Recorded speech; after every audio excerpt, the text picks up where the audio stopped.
कमैबा भैया शिवाजी के गुरु न बनैबा त बड़ी पछतैबा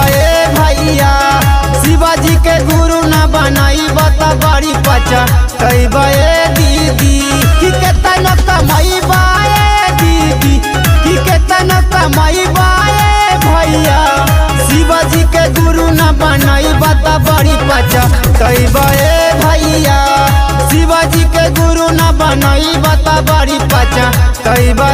दीदी शिवाजी के गुरु न बनैबा त बड़ी